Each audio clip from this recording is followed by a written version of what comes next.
Muy buena noche tenga cada uno de ustedes. Mi nombre es Luis Fernando Villatoro Cepeda. Para mí es un honor tener la oportunidad de acompañarlos en este domingo académico, pues se desarrollará el tema procedimiento común penal. Este tema será desarrollado por el distinguido doctor Carlos Rafael Martínez, que nos compartirá de sus conocimientos. También se encuentra con nosotros Laura Pérez y Regina Portillo. En este momento le otorgo la palabra a la compañera Regina Portillo. Adelante, Regina.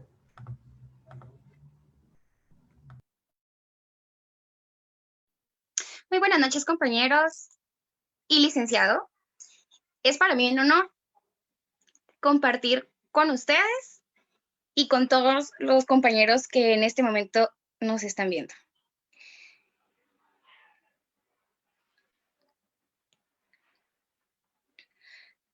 Los compañeros que también nos están apoyando hoy es la compañera Laura Pérez, actual estudiante de la Facultad de Ciencias Jurídicas y Sociales. Entre las participaciones que ella ha tenido está el diplomado por participación en el tercer Congreso Jurídico de Derechos Humanos de las Mujeres. También está un diplomado de participación en el foro Situación del Acoso Sexual en Guatemala, organizado por Ciudadanos Activos por Guatemala.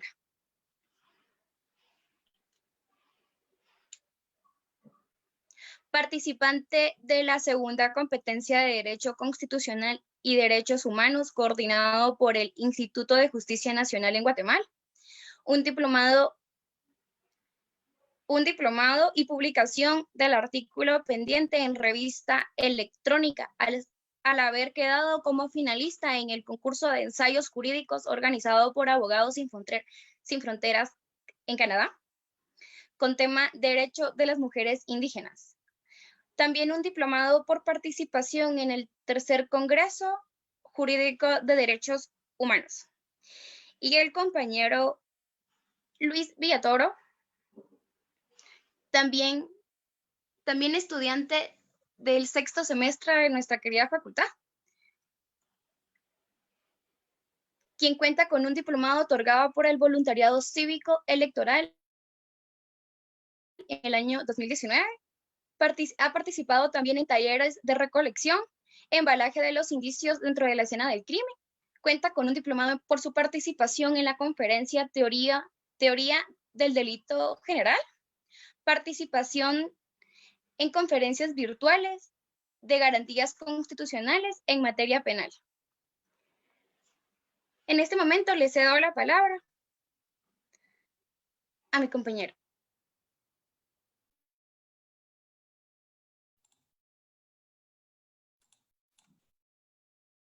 Muchas gracias, Regina, muchas gracias, Luis, por esa bienvenida, por esa presentación. Muy buenas noches, mi nombre es Laura Pérez y tengo el agrado de estar moderando esta noche. A continuación les daré una breve introducción al tema de esta noche, que es el procedimiento común penal.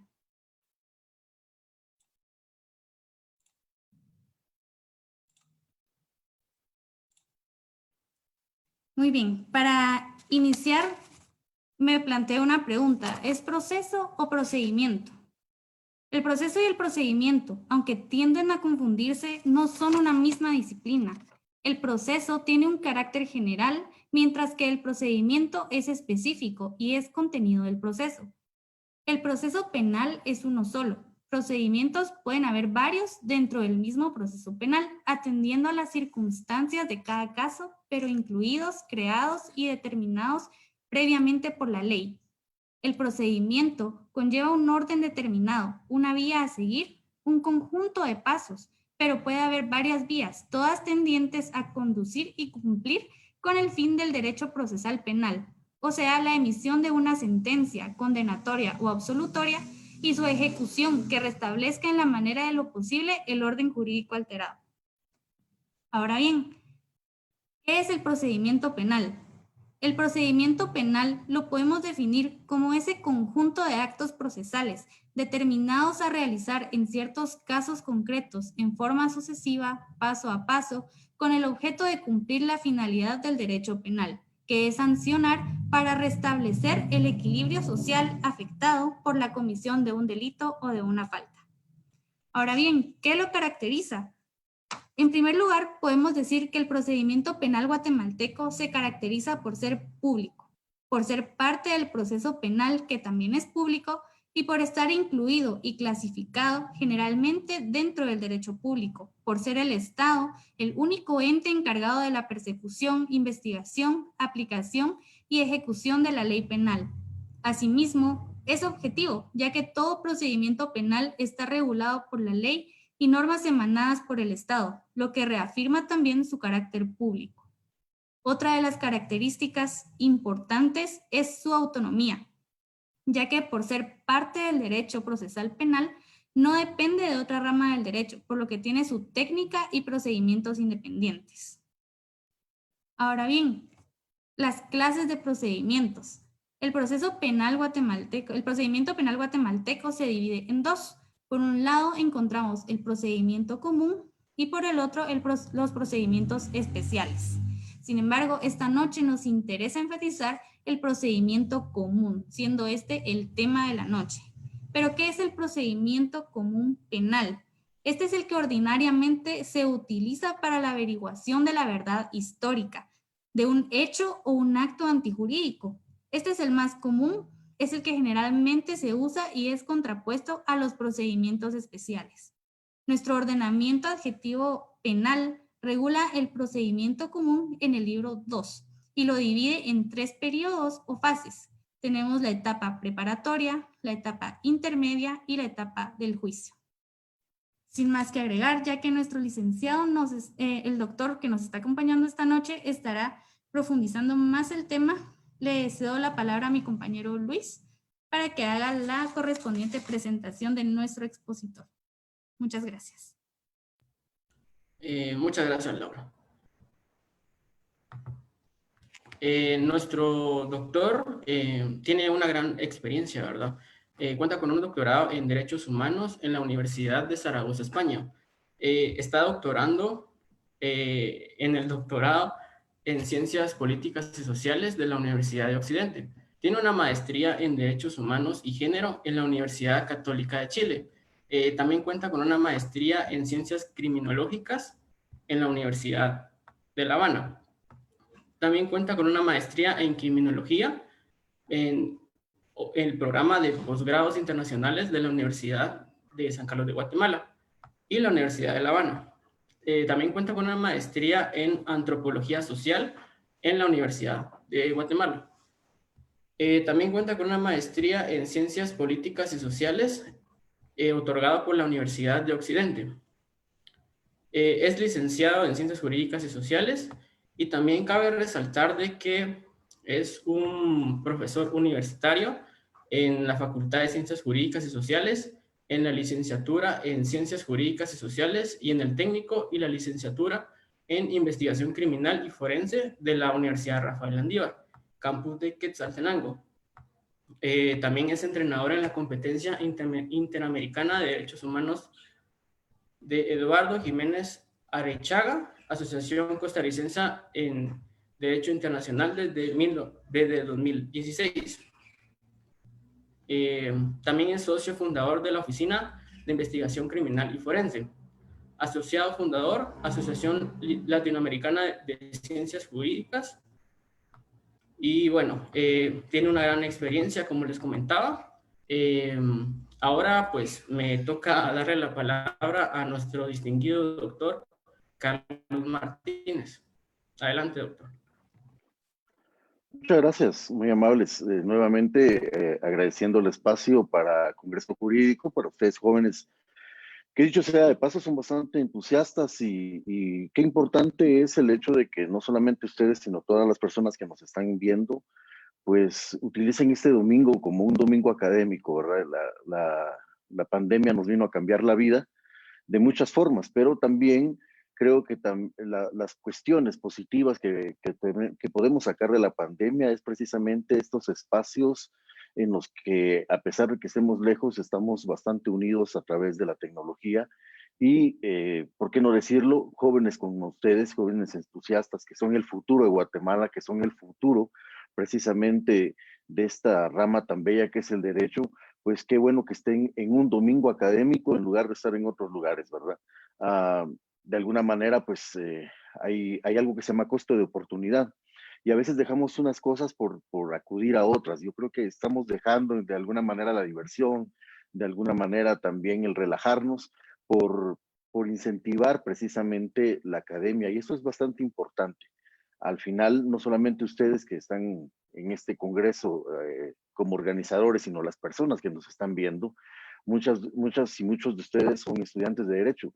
Yo creo que es importante no solamente el que se capaciten constantemente, sino el que ya salgan a hacer un cambio. Desafortunadamente, ya cuando se está afuera, muchas veces se encuentra uno con ciertos grupos y ciertas asociaciones que muchas veces lo que menos, el interés menor que tienen en algún momento es precisamente hacer academia y seguir conociendo. Así que muchísimas gracias nuevamente por esa introducción y bueno, vamos a tratar de hablar un poquito sobre el procedimiento común. Vean, son prácticamente 2 semestres en 1 hora en la que vamos a estar hablando. Voy a ir un poquito rápido, digamos, con algunas explicaciones y no se preocupen, las diapositivas solamente son para guiarme, en realidad. Al final de la conferencia, al final de la charla que tengamos, pues les voy a dejar el link para que puedan también acceder a la presentación. Así que para quienes nos están viendo, no se preocupen por no apuntar algo. Prefiero que discutamos y que ya al final, pues entonces tengamos el diálogo con las preguntas que ustedes amablemente puedan dirigir. Y desde ya también me disculpo si en algún momento hay algún tipo de problema con la tecnología o algún tipo de problema con las diapositivas también. Bien, voy a compartir pantalla y solamente solicitaría que alguien de los organizadores me pudieran confirmar si ya se está viendo. Ya, doctor. Sí, se mira, doctor. Ok, muchísimas gracias, muy amables. Bien, veamos, agradezco la introducción que se dio sobre los principios y sobre la diferencia entre el proceso y los procedimientos. Vean, el procedimiento común es la base, al final de cuentas, de todo el proceso penal. Hay procedimientos especiales, también está la segunda instancia. En algún momento podríamos tratar de platicar de ello, aunque estoy seguro que dentro también de la organización que se está haciendo el Congreso Jurídico, pues van a haber muchas personas expertas también en la materia que puedan platicar con ustedes sobre ello. Empecemos con algo previo. Iniciemos primero hablando un poco sobre los sujetos procesales. Algunas veces se tiende a confundir quién es un sujeto procesal y quién es una parte, porque algunas veces nos dicen las partes solamente son para el proceso civil y tienen toda la razón. En el derecho procesal penal se habla de sujetos.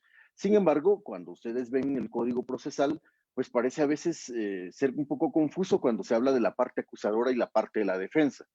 La cuestión acá es que cuando se habla de la parte acusadora y la parte de la defensa en el Código Procesal Penal, lo que se está haciendo es tener a todas las personas en una sola posición. Por ejemplo, en la parte acusadora puede estar no solamente el Ministerio Público, puede estar también el querellante adhesivo, puede estar también la víctima o agraviado, y en la parte de la defensa, pues no solamente está el abogado defensor, el sindicado, sino que también puede estar el tercero civilmente demandado. Cuando se habla entonces en el Código Procesal de partes, tenemos que entender que no estamos haciendo una analogía de la parte civil, sino a la parte que prácticamente se sientan en contraposiciones. Y como también lo establece el artículo 5 del Código Procesal Penal, recordemos que uno de los objetivos precisamente son las legítimas pretensiones de las partes, es decir, cada uno de los sujetos procesales tiene una pretensión. Bien, algo importante también, algunas veces todavía nos confundimos, y digo todavía nos confundimos porque en la práctica forense se escucha mucho.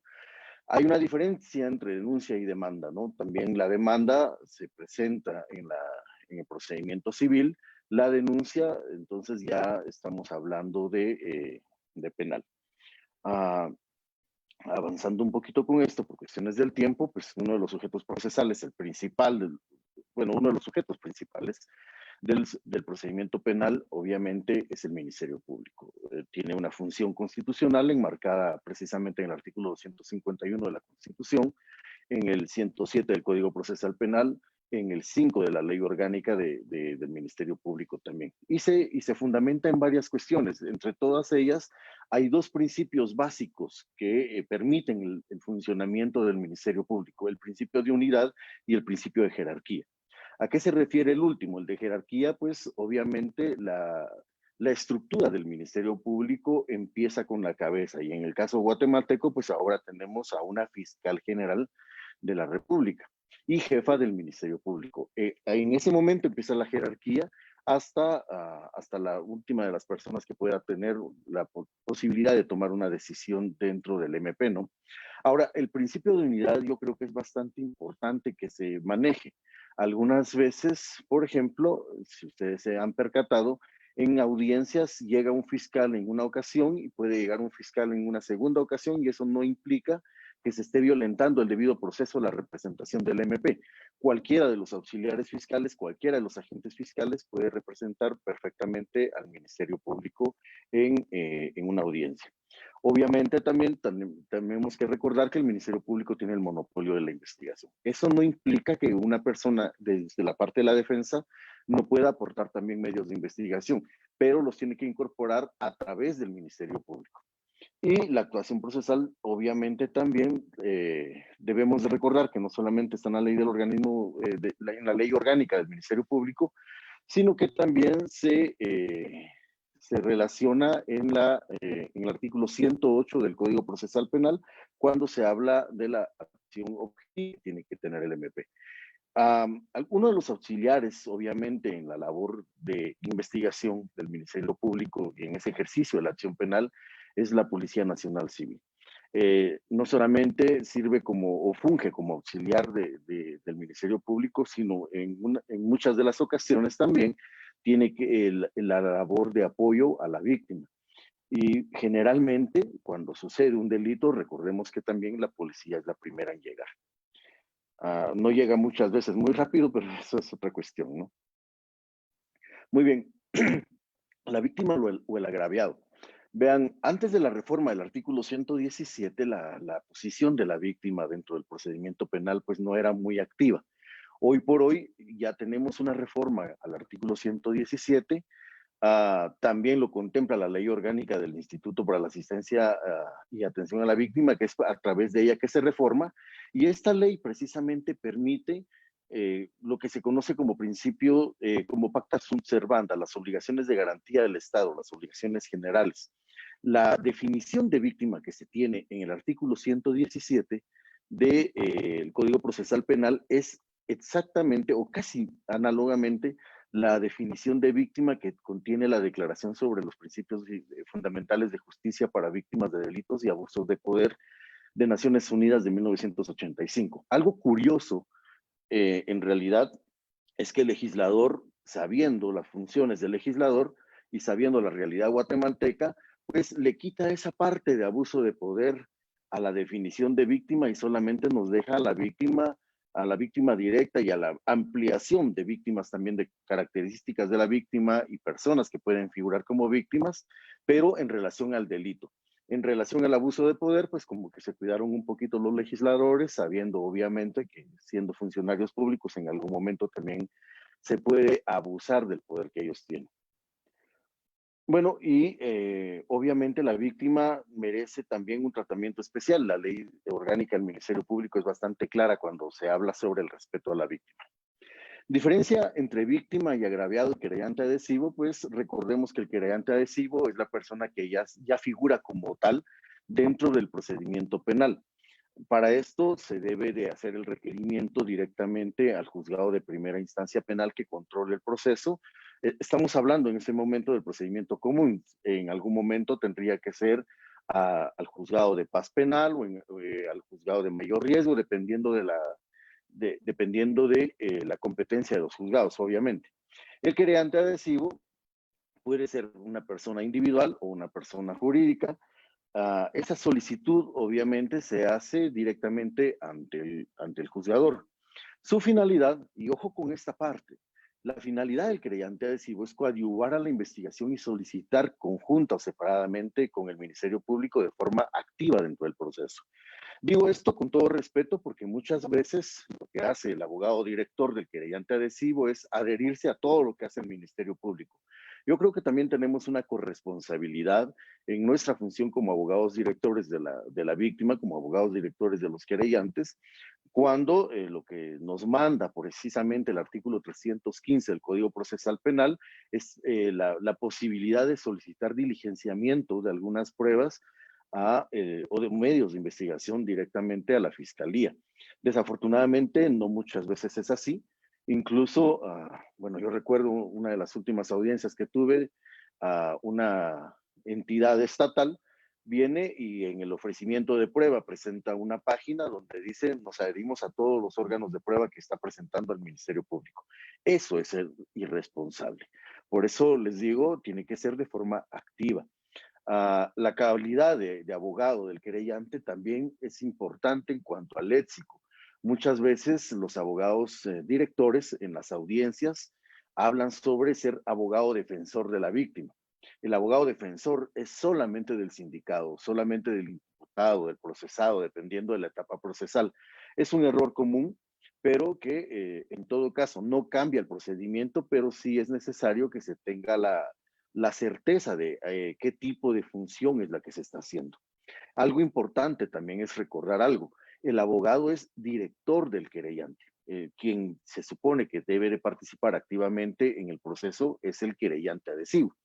De tal forma que algunas veces, por ejemplo, si el abogado director no puede llegar a una de las audiencias, los son bastante permisivos en el sentido de permitir que el abogado no esté presente el querellante y el Ministerio Público en algún momento pues puede suplir la función del abogado director. Algo que no pasa con el abogado defensor. Si el abogado defensor no llega a una audiencia y no tiene una justificación, pues se puede arriesgar obviamente a que le certifiquen no conducente al Tribunal de Honor del Colegio de Abogados. Bueno, ¿dónde encontramos al querellante adhesivo? En el artículo 116 de su Código Procesal Penal. La solicitud, aquí hay una discusión en cuanto a la solicitud de querellante. Porque antes de la reforma del artículo 117, pues se establece que el Ministerio Público, perdón, que el querellante puede solicitar calidad a audiencia de etapa intermedia. De hecho, no ha cambiado la ley en ese sentido. Sin embargo, la pregunta en algún momento sería, ¿y la víctima puede estar presente en la audiencia aún sin tener la calidad de querellante adhesivo? Y la respuesta es sí. La función de víctima hoy por hoy es más abierta e incluso hay víctimas que llegan hasta el debate con un abogado y entonces ahí solamente tendríamos que cambiar el léxico en hablar de abogado director de la víctima y aunque no pueda de alguna manera decir, por ejemplo, conclusiones, los jueces son bastante permisivos precisamente por este aspecto lógico que ha adquirido el Código Procesal Penal para que la víctima pueda estar presente. Obviamente en esta parte creo que pueden haber dudas y espero que las charlas podamos descartar. Bien, continuemos con esto. Ahora, el otro sujeto procesal, bastante importante dentro del proceso, obviamente es el imputado. El Código Procesal Penal le denomina de muchas formas. Algunas veces se refiere al imputado, se refiere también al procesado o al acusado. Sin embargo, dependiendo de la etapa procesal en la que se encuentre, pues así se le va a llamar persona. Denunciado es la persona que obviamente denuncian en el Ministerio Público. Ahora, ojo con esto. Hay muchas personas que son denunciadas ante el Ministerio Público y las denuncias no progresan porque incluso no son delitos algunas veces. Hay personas que en algún momento con esas páginas que venden información pueden tener algún tipo de problema porque su nombre sí aparece dentro de las bases del Ministerio Público como una persona denunciada, aunque el proceso penal no haya ni siquiera iniciado. El incoado es la persona que se denuncia, pero a través de una querella o a través de una denuncia. Para ser más formal, a una persona se le llama incoado cuando es denunciado a través de una querella.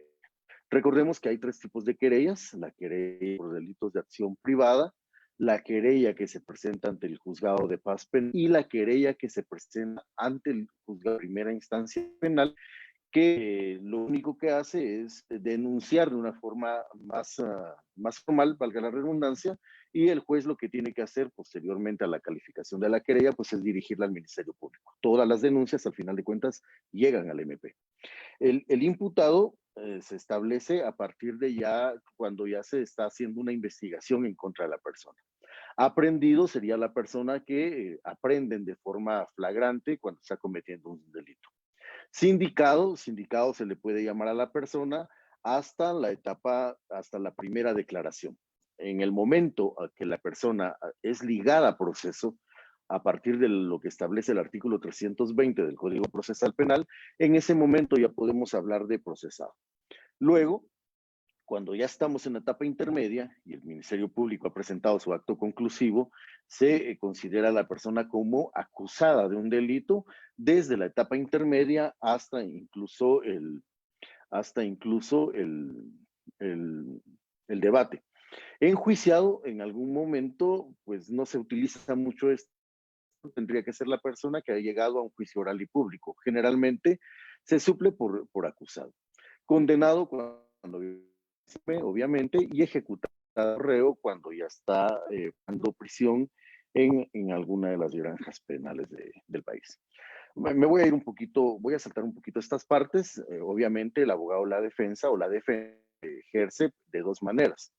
La defensa material, que es la que ejerce el sindicado, acusado, procesado, y la defensa técnica, que la ejerce un lado del derecho. Recordemos que es a partir del artículo 93 del Código que pueda presentar con su carnet de colegiado activo. Algunas veces se tiene problemas con estos casos, entonces lo que se tiene que hacer es presentar una constancia, ¿no? Para que se pueda tener la pauta de poder participar. Y hay una persona que algunas veces también viene, es el tercero civilmente demandado. Ahora, el tercero civilmente demandado solamente va a ser la persona que va a responder por los perjuicios o los daños y perjuicios o lo que conocemos como reparación digna para la persona de la víctima. Por darles un ejemplo, si una persona, un chofer de camioneta en algún momento atropella a una persona, pues el conductor, el piloto de la camioneta de este bus tendría que responder por el delito de lesiones leves. Pero el tercero civilmente demandado puede ser el dueño de la empresa. Obviamente el piloto, por el tipo de trabajo que tiene, pues de pronto no tiene los recursos incluso para poder responder por los daños y perjuicios que está causando, pero sí lo puede hacer la persona también por ley. Y en este caso tendría que ser el dueño de la empresa. Avanzando un poco, entonces, también hay otras personas que auxilian en el proceso. Ellos no son sujetos procesales. Ojo con esto también. Algunas veces se piensa que el juez es un sujeto procesal y no lo es en realidad. El juez es una persona que controla el proceso, tiene el control del proceso, pero no es un sujeto procesal porque no tiene un interés directo dentro de él. En el proceso penal, en los procedimientos penales, existen auxiliares. Dentro de ellos están los consultores técnicos. Es solamente un artículo el que le permite al consultor técnico entrar dentro de un procedimiento. El artículo 140, que es pequeño, pues da la pauta para que muchos profesionales puedan ingresar a los procedimientos y realizar sus observaciones. Hoy por hoy hay, por ejemplo, no solamente bueno, yo creo que en casi todas las universidades hay una carrera de criminología o de criminalística. Todas las personas que se van a graduar de licenciados en criminología o licenciados en criminalística, pues ya pueden participar como consultores técnicos dentro del proceso. Y aunque el Código Procesal no los toma como tales, los traductores creo que importantes también de decisiones de auxiliares de proceso. Algunas veces solamente los toman como una persona más. Sin embargo, recordemos que es bastante importante la labor del traductor. Si no hubiera un traductor, el procedimiento no puede continuar cuando la persona no domina el idioma oficial. E incluso cuando el juez, el abogado, el fiscal no dominan el idioma de la persona. Esto sucede mucho en los juzgados de paz de los municipios. Muy bien. Ellos son los sujetos procesales. Entonces, ahora hablemos un poquito de las cuestiones previas al inicio del procedimiento. Recordemos que hay 3 actos introductorios de la denuncia. Ojo con esto, algunos me van a decir, son 4, en realidad son 3. Es la denuncia, que también se recalca sobre la denuncia obligatoria, pero es solo la denuncia, la querella y la prevención policial. Alguien me va a decir, pero si se dice que es denuncia obligatoria, es otro acto introductorio. Les invito a que vean el artículo 310 cuando se habla de la desestimación, porque el código mismo establece que cuando el hecho de la denuncia, de la querella o de la prevención policial, etcétera, etcétera, etcétera, no sea un delito, pues se va procede la aplicación del artículo 310. No dice de la denuncia obligatoria.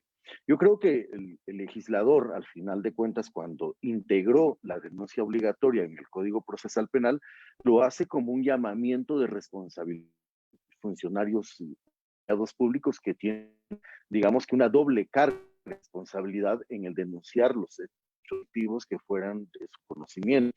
Uno de los más importantes, creo yo, que aporta precisamente en su labor de denuncia obligatoria, son las personas que trabajan para el sector salud y para el sector educación.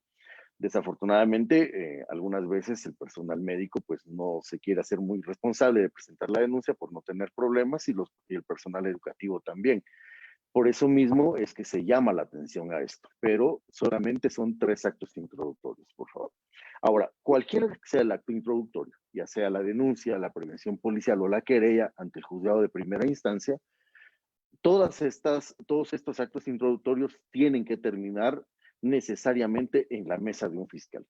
Ahí es cuando el fiscal ya toma la decisión en base a la acción penal de realizar investigación o no.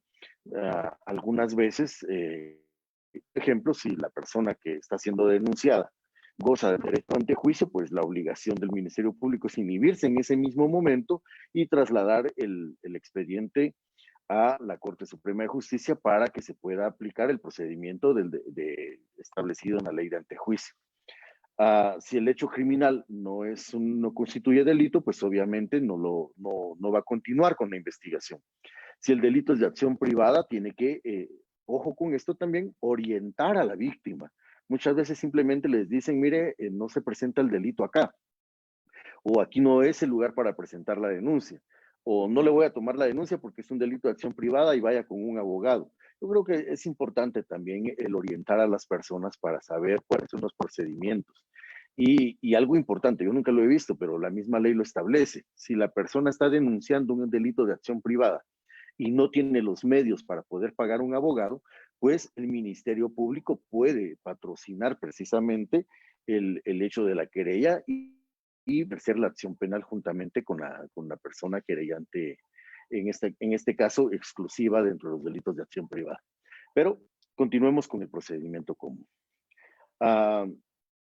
¿Qué pasa si el delito o el hecho no representa un delito?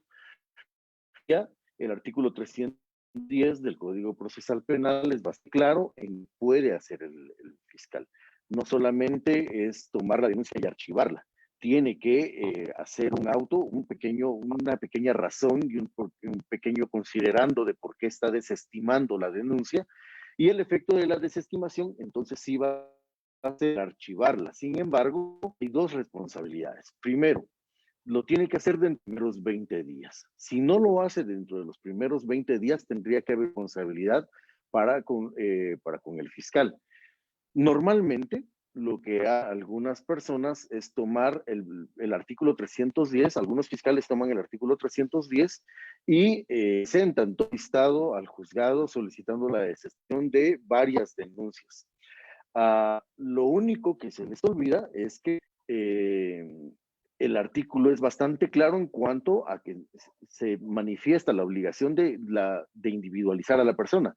Si no se puede individualizar, entonces hay una autorización oficial para la desestimación. El hecho es que algunas veces se dan 12 días y de todas maneras la salida es presentada ante un juez. ¿Culpa del Ministerio Público? Yo diría que no. En algún momento es un poquito más culpa de los jueces que permiten que haga esto, porque en todo caso la cuestión acá sería la obligación de investigar. Recordemos también algo importante, que se desestima una denuncia significa que no se pueda volver a investigar sobre ella. Quizás se desestima porque no se puede tener o corroborar algunos datos. Por ejemplo, una persona puede presentar la denuncia de un asalto y no identificar adecuadamente a la persona, no identificar adecuadamente el lugar, y entonces después de un cierto tiempo, pues esta denuncia se tendría que desestimar porque es casi que imposible si no se tienen otros datos.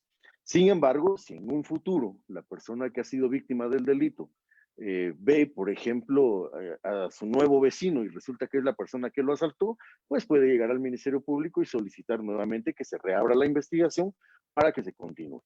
Si se va a desestimar, hay un procedimiento en el artículo 310 que les sugiero que lean, porque hay también una obligación para el fiscal de notificarle a la persona denunciante. Si la persona denunciante no está de acuerdo, entonces puede acudir al juzgado contralor a solicitar una audiencia de oposición a la decisión fiscal, y entonces ya es un juez el que toma la decisión si en realidad se desestima la denuncia y tenía razón el fiscal, o en todo caso manda a continuar con la investigación. Y algo importante, porque el fiscal ya en alguna manera ya tuvo una intervención negativa, diría yo. Algo importante es que el juez manda a cambiar al fiscal también.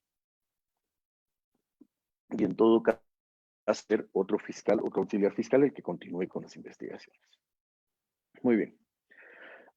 Este procedimiento es el de desestimación. De todas formas, como les decía, yo les voy a mandar al final de la conferencia, del diálogo que tenemos el día de hoy, al final les voy a mandar el link para las diapositivas si ustedes así lo quieren. Muy bien, iniciemos en todo caso entonces con el procedimiento común. ¿Qué pasa si el hecho que se está denunciando sí puede ser un hecho criminal o un delito? Pues algunas veces antes de la primera audiencia, de la primera declaración, se pueden llegar a presentar obstáculos a la persecución penal. Estos obstáculos se pueden presentar en cualquier parte, en cualquier etapa del proceso, del procedimiento común, hasta antes de debate o incluso como incidente en el juicio oral. Sin embargo, es bastante común que se haga en la etapa preparatoria. La cuestión prejudicial, hay que tener bastante cuidado con esto, porque en la práctica forense se tiende a confundir. Algunas veces, por ejemplo, si yo estoy presentando una denuncia por una estafa y aparece, por ejemplo, algo común, que una persona haya solicitado que un carpintero le hiciera unos muebles de cedro y que le haya dado 25,000 o 50,000 quetzales. No hablemos del carpintero, hablemos de un albañil, por ejemplo. Se le dieron 25,000 quetzales al albañil para que comprara los materiales y el albañil nunca apareció con el dinero. Se presenta una denuncia por estafa, pero de pronto aparece el albañil con su abogado defensor y aparece un cobra. El abogado defensor en algún podría presentar un prejudicial diciendo no es esta la vía que se tiene que llevar, sino es la vía civil. Sin embargo, se ha confundido la cuestión prejudicial con algo que vamos a ver más adelante. La cuestión prejudicial no es eso. La cuestión prejudicial es decirle al órgano jurisdiccional, o incluso al tribunal, previo a que usted con una investigación, depende del resultado de otro procedimiento el que usted lo pueda hacer. Por darles un ejemplo, si una persona presenta una denuncia de denuncia falsa, por acusación de denuncia falsa, porque la otra persona lo denunció en algún lugar, se tendría que esperar a que se dijera en el otro procedimiento que la denuncia es calumniosa para que pudiera poder presentar el delito de acusación o denuncia falsa. Por otro lado, también en algún momento se podría estar discutiendo o no la legitimidad de las firmas en un cheque, por ejemplo, o en una escritura, y antes de iniciar un delito por algún tipo de falsedad, tendría que establecerse en otro procedimiento. Ojo con esta parte también. Muchas veces el área penal es bonita, ¿no? Y cuando a uno le cuentan un caso, uno se empieza a imaginar en qué delito va a encuadrar porque quiero ir a presentar la denuncia y después me quiero ir a tomar la foto al edificio penal y poner el hashtag para esto estudié, litigando ando y etcétera, ¿no? Es bonito esa parte, es bonita, pero a veces no le da los resultados deseados a la persona.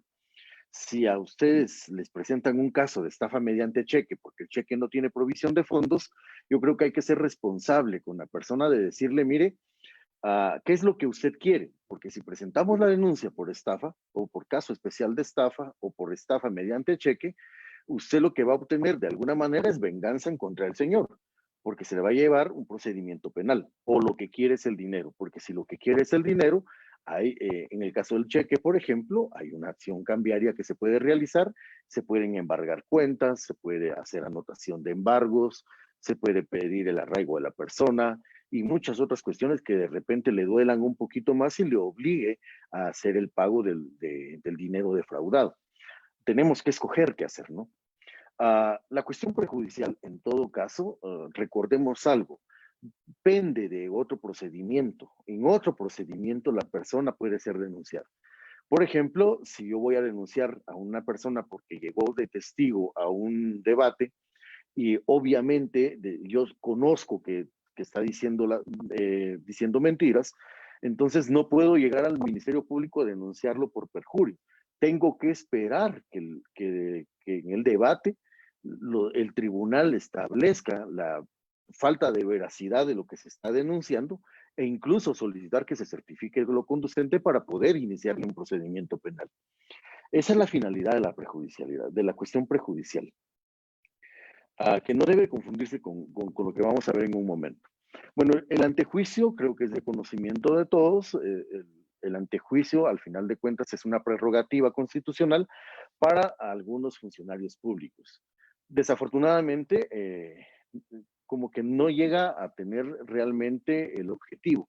Si a un alcalde lo denuncian, se entiende de que tiene derecho de antejuicio porque pasaría más tiempo defendiéndose en el Ministerio Público y en un juzgado que haciendo su labor cotidiana. Pero en la práctica, el procedimiento de antejuicio prácticamente que es un pequeño juicio que se les está haciendo a las personas porque tienen que llegar con todos sus medios de prueba. Y entonces algunas veces realmente no llegan a su cometido. Ahora vean las excepciones. Recordemos que hay 3 tipos de competencia. La competencia de grado, la competencia de materia y la competencia de territorio. Y aquí es donde se confunde algunas veces la cuestión prejudicial. Se presenta una cuestión prejudicial porque el caso no es penal, el caso es civil, porque aquí tengo un contrato de obra. Y entonces hay un juicio ejecutivo de la obligación de hacer. Y presento la cuestión prejudicial. No es esa la vía. Lo que se tendría que presentar es una excepción de incompetencia por no ser adecuada, no es por lo penal, sino por lo civil. La incompetencia por razón de grado en algún momento se puede presentar, por ejemplo, si el delito fuera de los delitos menos graves, se podría presentar la incompetencia en el juzgado de primera instancia penal para que deje de conocer. No solamente es esta vía, se pueden hacer otras cuestiones también. Y la incompetencia de territorio. Sucede que algunas veces se comete, por ejemplo, el delito no sé, en Coatepeque, pero resulta que el procedimiento se lleva acá. Entonces, el abogado puede llegar y presentar una excepción de incompetencia por razón del territorio, derivado de que a partir de lo que establece el mismo Código Penal, el delito se cometió en otro lugar. Bueno, nos vamos a ir un poquito rápido porque no hemos entrado todavía al procedimiento común, ¿no? Bueno, hay otras excepciones, que es la falta de acción, que es cuando una persona no realiza determinadas acciones dentro del proceso y a veces está un poquito como de más. Podemos hablar de eso también en la parte de preguntas. Y también la extinción a la persecución penal o a la pretensión civil. Con lo de la pretensión civil, pues casi no se utiliza porque el artículo 4 es bastante claro en cuanto a la reparación. Por ejemplo, una de las causas de la extinción de la persecución penal es la muerte del sindicado. Si recuerdan el juicio de Barrera, que murió por COVID, lo que tendría que presentar el Ministerio Público en la siguiente audiencia es una causa de extinción de la persecución, presentar justificación de función y entonces se extingue la persecución penal a favor de la persona. Esta extinción abarca a la persona, pero no a los otros coimputados. Muy bien, y ahora sí, entonces entremos a lo que venimos. La primera declaración. Hay tres etapas, ¿no? La etapa preparatoria, la etapa intermedia y la etapa de juicio oral. La etapa preparatoria implica no solamente las primeras diligencias que tiene el Ministerio Público desde el momento que le presentaron la denuncia, hasta implica no solamente eso, sino todos los procedimientos que se realicen hasta llegar a la etapa intermedia. La llamada primera declaración la podemos dividir para conocimiento en 3 bloques. ¿Cuál es el primer bloque? Es donde se va a discutir si la persona va a ser ligada a proceso o no. Si la persona no es ligada a proceso, entonces ya no pasamos al segundo bloque. El segundo bloque es la discusión de las medidas de coerción. Si viendo las medidas de coerción en ese segundo bloque, entonces sí pasamos al tercero, que sería la discusión sobre el tiempo de la investigación. Hablemos entonces de el primer bloque. La base para este primer bloque en la audiencia de primera declaración son los artículos 81 y 82 del Código Procesal Penal.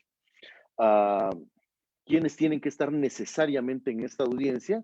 Pues el juez, el Ministerio Público, el abogado que puede ser abogado defensor de confianza o una defensa pública penal y obviamente la persona que está siendo sindicada de la comisión de un delito.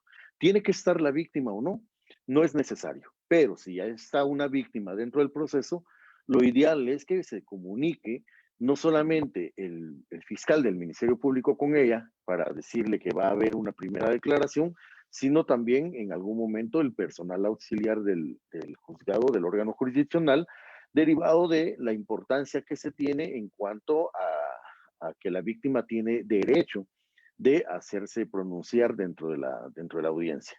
Ojo que este derecho de hacerse pronunciar no es un testimonio, sino es el solicitarle al juez qué es lo que se quiere del proceso. Obviamente, las víctimas siempre van a decir que se necesita o que solicitan justicia, y creo que se debe de tomar la importancia en todo caso de lo que se está pidiendo.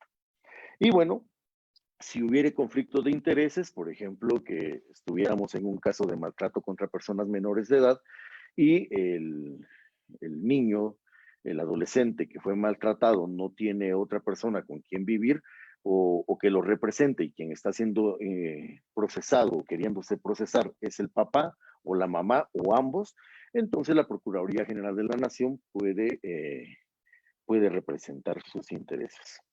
Bien, ¿cuáles son los actos, digamos, de cada uno de estos bloques? De la primera audiencia, de este primer bloque, el juez tiene que identificar, primero constatar la presencia de los sujetos procesales y posteriormente identifica a la persona del sindicado. Pero hay algo que también es importante, tiene que constatar, no tanto el juez, sino también el personal auxiliar del juzgado, el hecho de que si está la víctima o el sindicado y no saben hablar español o no se pueden expresar en español, pues tendría que estar un traductor.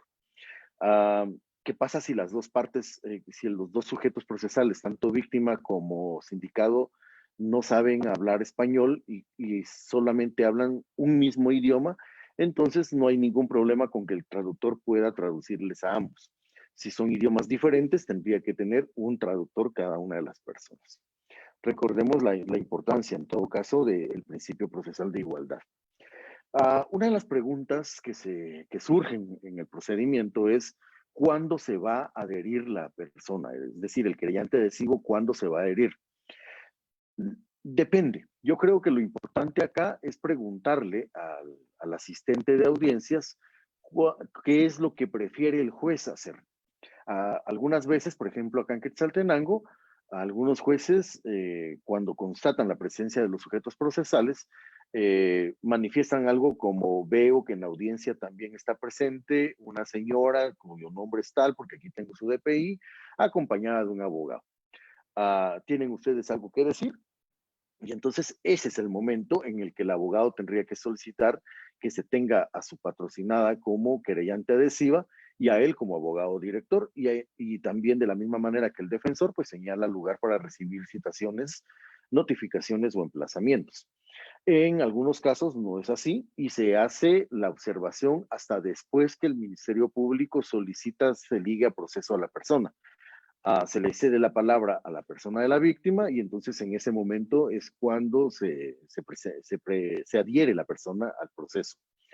¿Cuándo es lo necesario? En realidad, lo ideal es preguntar unos minutos antes, incluso al mismo fiscal que ha llevado audiencias en el procedimiento, en el juzgado, decirle: mire, y el señor juez, ¿cuándo prefiere que uno se adhiera? ¿Si al principio de la audiencia o ya cuando nos corresponda solicitar que se ligue a proceso?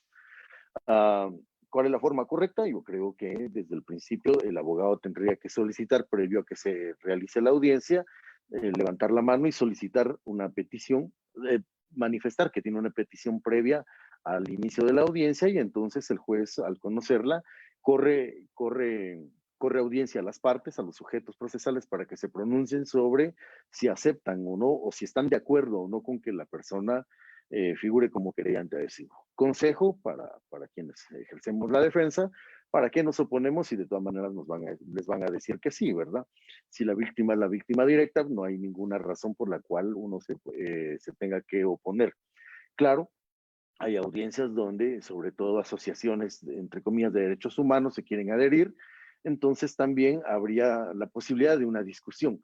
Sin embargo, recordemos también que el artículo 117 es bastante claro en cuanto a que organizaciones de derechos humanos o incluso de derechos de la víctima pueden adherirse al proceso. Y es más, si quieren, ni siquiera pueden conocer a la víctima, pero pueden figurar como tal.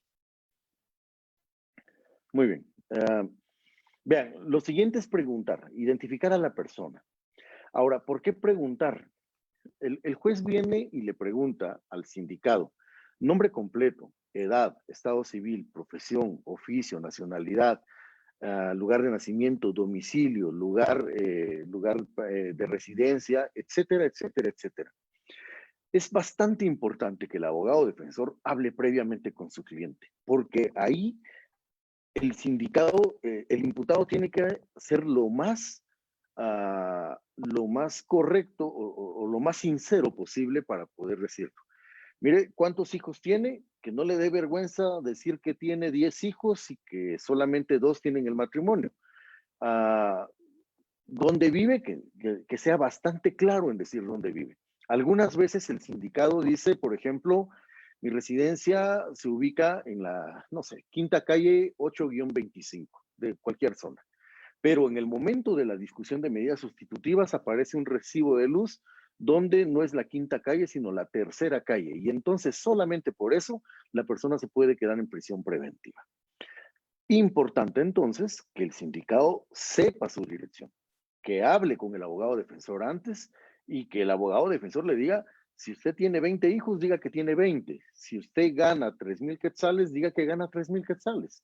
Y si usted vive en su casa, en una residencia, conózcase la dirección. ¿Por qué lo de los hijos? Vean, en algún momento, también dentro de la audiencia, se pueden solicitar medidas sustitutivas. Y dentro de las medidas sustitutivas, en algún momento también se puede decir, bueno, que se aplique una caución económica, lo que se conoce como fianza. Ahí está que el abogado defensor le dice: recuerde, señor juez, que mi cliente tiene 11 cargas familiares, los 10 hijos y la esposa. Recuerde también, o le recuerdo al señor juez, que mi cliente dijo que gana 3,000 quetzales. El Ministerio Público y el querellante están pidiendo una económica de 60,000 posible. Es en ese momento donde sirven todos los datos de identificación que se le piden en un inicio a la persona. Y recordemos, bueno, vamos a hablar en las medidas sustitutivas de eso, pero también no es viable que se desnaturalice la función de las medidas sustitutivas. Bueno, luego de identificar a la persona, se le pregunta si, bueno, se le da la palabra al fiscal para que le intime los hechos. ¿Qué pasa acá? El fiscal se dirige no se dirige al juez. Y entonces lo que tiene que hacer el juez es tomar en cuenta que las personas no necesariamente conocen terminología jurídica. Y entonces tiene que explicarle las circunstancias de tiempo, lugar y forma de la comisión del hecho criminal que se le está indicando. Tiene que hacerlo de la forma más clara. Si la persona no entiende, tiene que volver a hacerlo. Y si la persona no comprende, incluso el juez lo puede hacer el abogado defensor. Ojo con esto también, si la persona no comprende y sigue diciendo que no comprende, en algún momento podría parar la audiencia y no se puede continuar. Pero a veces como estrategia no funciona porque entonces cualquier abogado del querellante o cualquier fiscal pediría que se dirija a la persona a un examen mental y entonces les puede salir mal la estrategia, ¿no? A varios imputados, si son varios indicados, entonces se tiene que separar obviamente las circunstancias de tiempo, modo y lugar para cada uno. Algunas veces, y es la parte general, el fiscal se dirige a todos y dice los medios de investigación son comunes. Aceptable sí, pero yo creo que hay medios de investigación para cada uno de los indicados y algunas veces yo no puedo estar hablando de la cámara de grabación interna de un local cuando estoy imputando la complicidad en un hurto y la persona se quedó en la esquina. Ese no es un medio común para imputarle a la persona ser cómplice del delito de hurto, ¿verdad? O cómplice del delito de robo. Tendría que ser, en todo caso, aunque lleve tiempo, la identificación de cada uno de los hechos, de cada uno de los lugares, la forma y de cada uno de los medios de investigación por sindicado. Claro, hay audiencias que son bastante grandes, entonces hay que tener cuidado con eso. Bueno, ¿qué pasa después? Lo que hablábamos, si el sindicado no comprende, pues se le vuelve a explicar. Si vuelve a decir que no comprende, se le vuelve a explicar. Y si el sindicado comprende, entonces lo que viene es el preguntarle si quiere declarar o no. Si la persona quiere declarar, pues entonces se le manifiesta solamente que si declara, se le podrá dirigir interrogatorio. Si no declara, entonces pasamos a la siguiente etapa dentro de este bloque. Vean, algo también importante. ¿Qué pasa si declara? Se le puede dirigir interrogatorio, pero ¿y si no quiere contestar? O se le puede sobre otras cuestiones, yo creo que es una cuestión también de estrategia que en todo caso hay que hacer el abogado defensor. ¿Por qué? Por ejemplo, una persona puede declarar y si el fiscal le dirige preguntas que no están de acuerdo a su declaración, el abogado defensor tendría que objetar y decir que no es correspondiente la pregunta a la declaración que en algún momento hizo su patrocinado. Entonces el juez tendría que dar con lugar la objeción porque es un interrogatorio sobre su declaración. Ojo con esa parte. ¿Qué pasa si el sindicado no quiere contestar? Algunas veces también por estrategia, dependiendo del tipo de delito, también, si la persona declara y después alguien le pregunta, pues algo así como en Estados Unidos puede decir que se acoge el derecho que le regula o la garantía constitucional del artículo 16 que implica no declarar contra sí ni contra parientes. Entonces podría no declarar. En todo caso, ¿cuál es el consejo? Si sepa que le van a hacer preguntas. Si no, mejor dígale a su defendido, mire, no declare y yo me encargo de lo demás. Bueno, en estos momentos es cuando el querellante en algún momento podría solicitar querellarse también dentro del proceso. Va a depender del tipo de delito que también el querellante tiene que hacer una adecuada alocución. No es solamente decir, señor juez, me quiero querellar. Vale que lo diga, perfecto, pero seamos un poquito más románticos. Y, por ejemplo, si estuviéramos hablando de por ejemplo, de niños, podríamos hablar de derechos conculcados a los niños, incluso podríamos tocar o tomar sentencias de la Corte Interamericana de Derechos Humanos, que tiene una vastedad de temas en el sentido, por ejemplo, Villagrán y Morales versus Guatemala, por ejemplo, si estamos hablando de niños, si estamos hablando de mujeres, si es un caso de mujeres, hablemos sobre las responsabilidades que tiene el Estado a partir del artículo 7.b de la Convención Belén do Pará, hablemos de casos llevados a la Corte Interamericana, hagamos como querellantes adhesivos un poema de esa solicitud, no solamente digamos que nos querellamos a todo lo que diga el Ministerio Público, ¿verdad? Se vale, pero no es necesariamente lo correcto. Bueno, la defensa tiene diferentes actitudes dentro de esa audiencia. En algún momento, por estrategia, podría decir que no se va a argumentar acerca del requerimiento del fiscal. Algunos pensarían, ¿será que se vale hacer eso o no?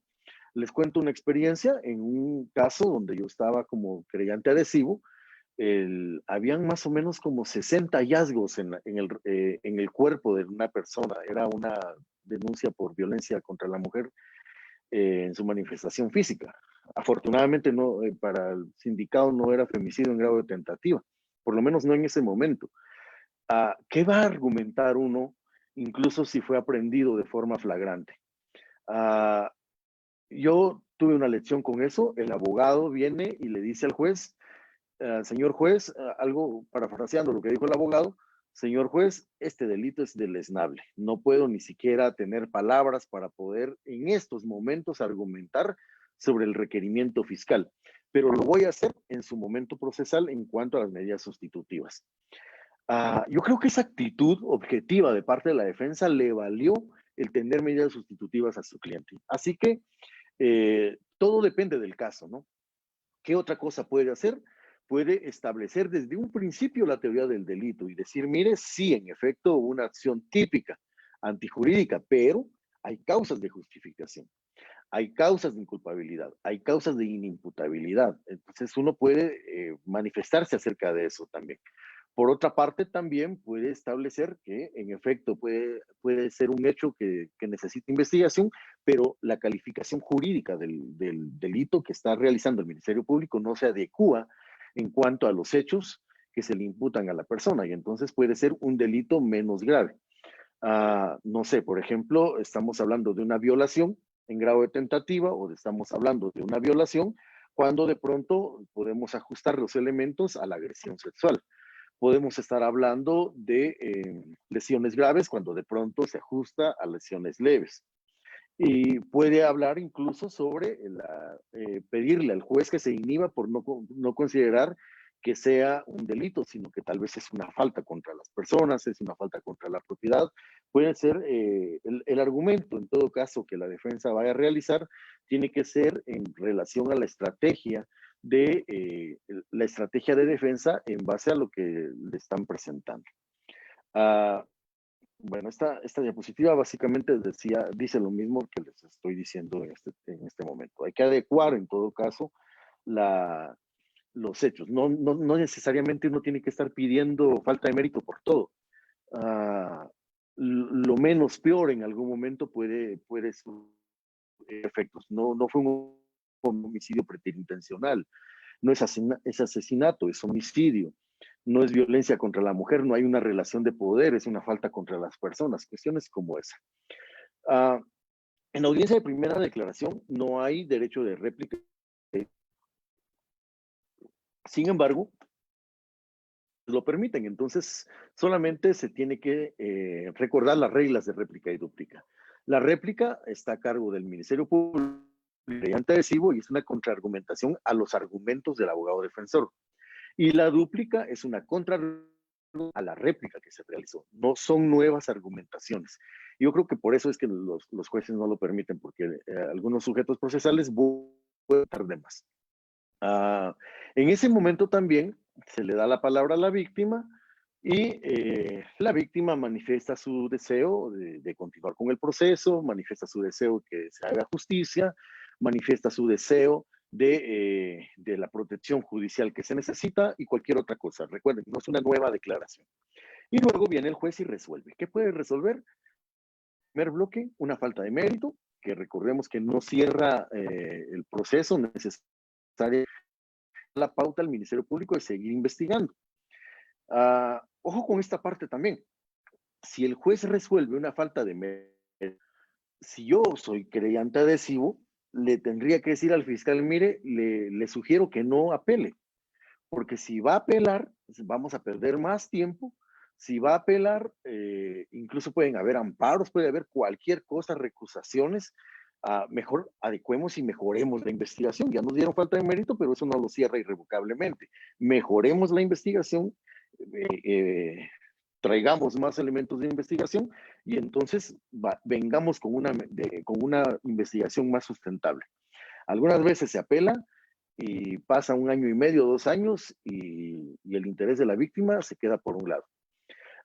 Otra cosa que puede hacer el juzgador, pues obviamente es ligar a proceso. Si liga a proceso, puede mantener la calificación jurídica provisional que presentó el MP, cambiar la calificación jurídica, ligar a proceso y cambia el grado de participación o ejecución. Quizás fue tentativa, quizás fue complicidad. Se puede inhibir y mandar al juzgado de paz porque no es un delito. O incluso liga a proceso y se inhibe porque es jurisdicción especializada. Por ejemplo, si en estos momentos en los juzgados de turno se está ligando a proceso a una persona por violencia contra la mujer, el juez se inhibe posteriormente, manifiesta que se va a inhibir al finalizar la audiencia y traslada el expediente al juzgado de violencia contra la mujer. Bien, el segundo bloque, para irnos un poquito más rápido. El segundo bloque es la discusión de medidas sustitutivas, de medidas de coerción. El artículo 264 tiene la posibilidad de aplicar varias medidas sustitutivas. Solamente tenemos que tener en cuenta algo. Hay delitos que tienen prohibición expresa para la aplicación. O sea, si ligan al proceso a la persona por asesinato o por parricidio, cuando se les da la palabra, el fiscal tendría que decir que por el principio de legalidad, pues no se va a manifestar porque el delito no es excarcelable. Entonces, se cede la palabra y en 3 minutos pues ya se terminó, no hay necesidad de argumentar tanto. Al final de cuentas, el principio de legalidad y el de taxatividad de la ley, pues no permite que el juez en algún momento le dé medidas sustitutivas a una persona si hay una discusión al respecto. Ahora, hay momentos en que sí se puede discutir. Por darles un ejemplo, ligan a proceso a la persona por violación sexual con agravación de la pena. Y veamos la taxatividad de la ley. Ahí no dice violación con agravación de la pena, o no dice violación con circunstancias específicas de agravación, dice violación agravada. Y eso es otra cosa, porque esos delitos estaban antes de la reforma del decreto 9/2009. Perdón, antes de la reforma de la ley de violencia sexual. Bueno, hay que ver la parte de la reincidencia también. Algunas veces la persona ya ha sido condenada por un delito y se dice no se puede aplicar porque no se le puede dar medidas sustitutivas porque es reincidente. Momento. Veamos bien el Código Penal. La reincidencia no se da con el primero, se da hasta el segundo, cuando es condenado. Es más, una persona puede haber sido aprendida 20 veces por un delito y no ser condenada por uno. Entonces tampoco es reincidente. Y recordemos que el derecho penal es de acto, no de actor. La persona puede ser la peor persona del mundo, pero se juzga los hechos que cometió, no la persona que es. Si se hace la discusión, en todo caso, las únicas razones por las que no se da las medidas sustitutivas es por la falta de arraigo y por el peligro de obstaculización a la averiguación de la verdad. Ahora, vean algo. El arraigo se comprueba obviamente con los atestados. ¿Qué hacer como abogado defensor? Si ya se sabe que el fiscal en algún momento va a hacer alguna solicitud, desde el principio le tendrían que haber dado un folder con los atestados. Hay abogados que primero esperan a que el fiscal solicite la prisión preventiva y después sacan los atestados y se los mandan al juez y al fiscal.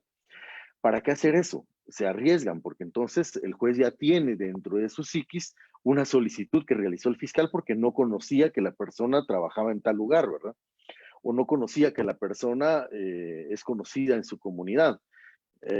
Hay que tener cuidado con esa parte. Mi consejo, si usted está escuchando que ligan a proceso al cliente, por favor, mande los atestados por otro lado con el oficial de audiencias, párese y vaya a dejárselos al fiscal para que mientras termina el juez de resolver, ya el fiscal pueda tener una perspectiva de qué pedir, ¿no? Ah, también hay que ver la finalidad. La prisión preventiva no es la regla, aunque así se considere, es la excepción.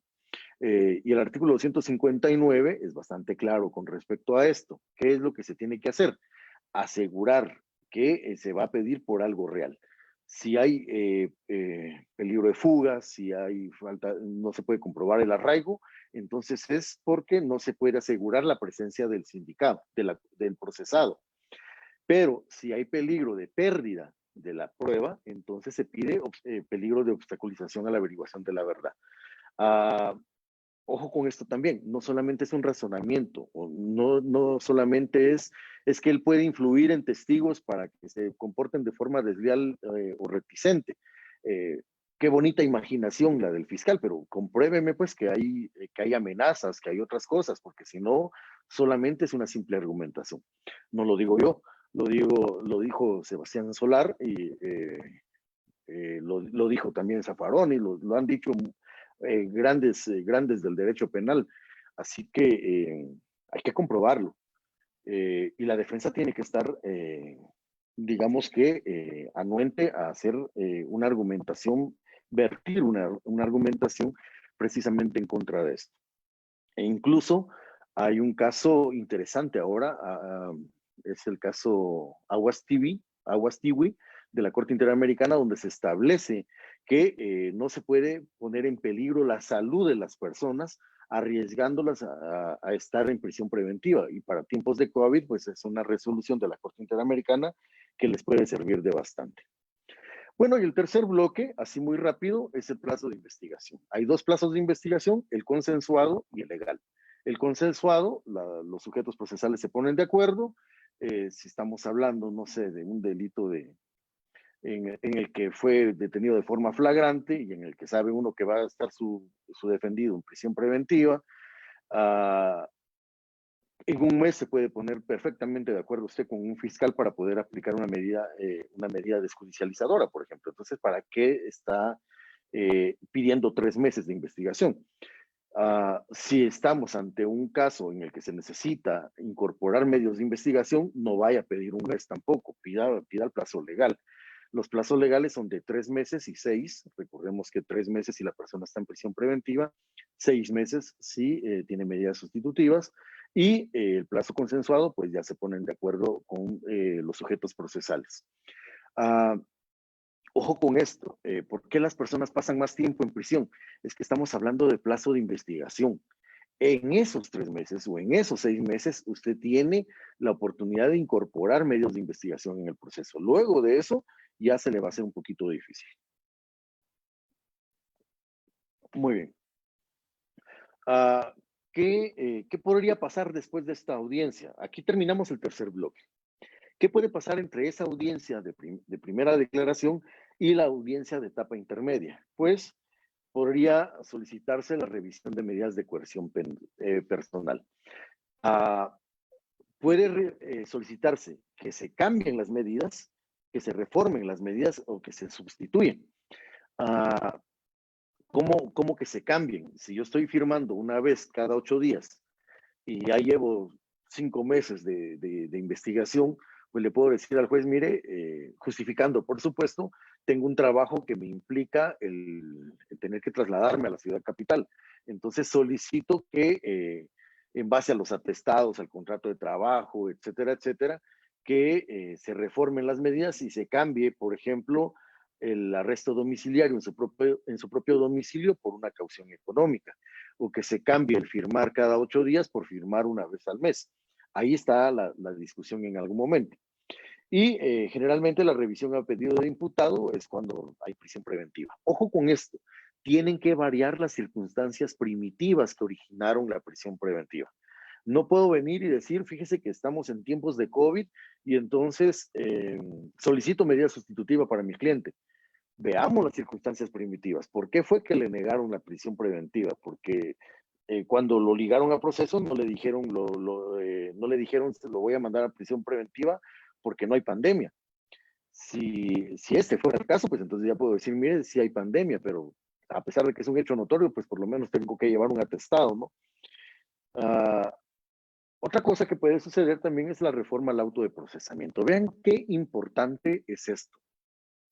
Si se cambia un solo hecho, si se cambia la plataforma jurídica, si se cambia la plataforma fáctica, si se cambia, bueno, la plataforma técnico-probatoria no tanto, ¿verdad? Pero sí, a partir de los elementos de investigación, se cambia algo, lo importante es reformar el auto de procesamiento.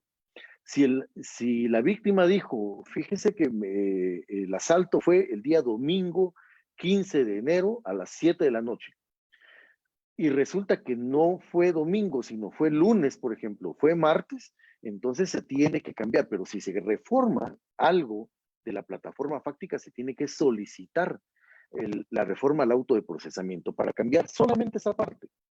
¿Por qué? Porque así como yo ligo a proceso a una persona, así se va a ir posteriormente la acusación. Y en algún momento puede ser en desbeneficio del proceso. ¿Por qué les pongo el caso Sicavisa? Porque vean qué pasó ahí. El Ministerio Público llega a la etapa intermedia, acusa, pero en la acusación incorpora otros delitos y en la acusación incorpora otros hechos. Y después, obviamente, sale la familia de Cristina Sicavisa, sale el Ministerio Público, sale Fundación Sobrevivientes, se rompen las vestiduras en público y dicen que no es posible que se presente un amparo por eso. Se fue mal el proceso, no se cambió.